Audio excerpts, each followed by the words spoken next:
Savez-vous qu'il est possible d'épargner sans sacrifier votre qualité de vie? Eh bien, dans cette vidéo, nous abordons un sujet crucial pour votre bien-être financier et personnel, les habitudes d'épargne saines contre les habitudes d'épargne toxiques. Il est essentiel de savoir épargner intelligemment sans sacrifier votre qualité de vie. Alors, c'est parti!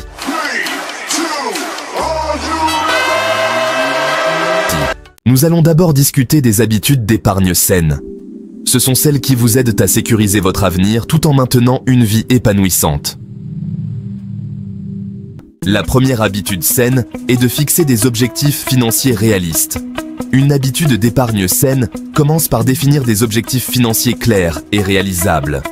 Par exemple, épargner pour un fonds d'urgence de 3 à 6 mois de dépenses ou planifier pour un achat important comme une maison.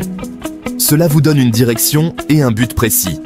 Exemple, Marie épargne 100 € par mois pour ses vacances d'été, ce qui lui permet de voyager sans stress financier.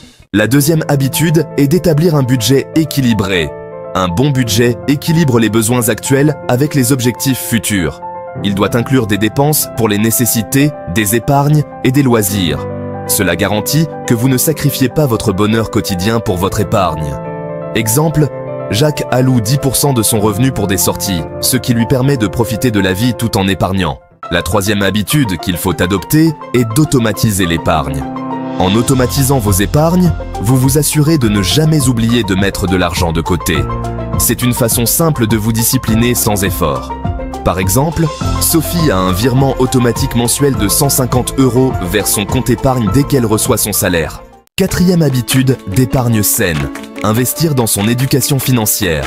Comprendre les concepts financiers de base vous aide à prendre des décisions éclairées.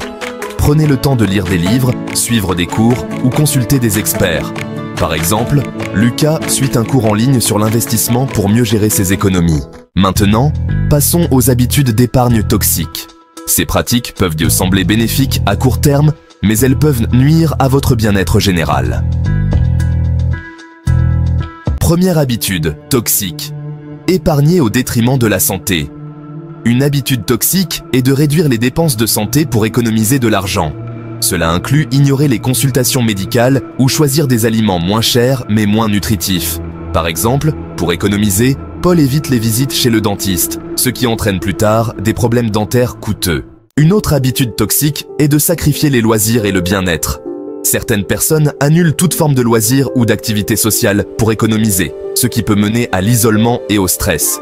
Par exemple, Claire refuse toutes les sorties avec ses amis pour économiser, mais se sent de plus en plus déprimée et isolée. La troisième habitude qui peut vous nuire est de vivre dans l'extrême frugalité.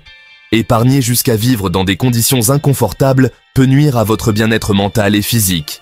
Il est important de vivre décemment tout en épargnant.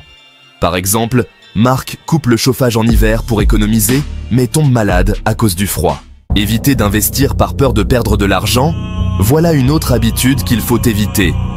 Ne pas investir peut vous faire rater des opportunités de croissance de votre patrimoine. La peur de perdre peut vous empêcher d'augmenter vos économies. Par exemple, Anne garde toutes ses économies sur un compte non rémunéré, perdant ainsi des opportunités d'intérêt composées.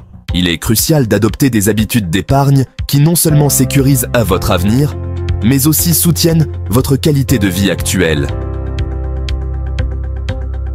Cherchez un équilibre entre épargner pour demain et vivre aujourd'hui.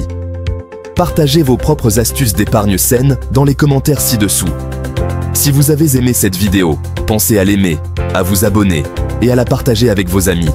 Merci de votre attention et à bientôt pour de nouveaux conseils financiers.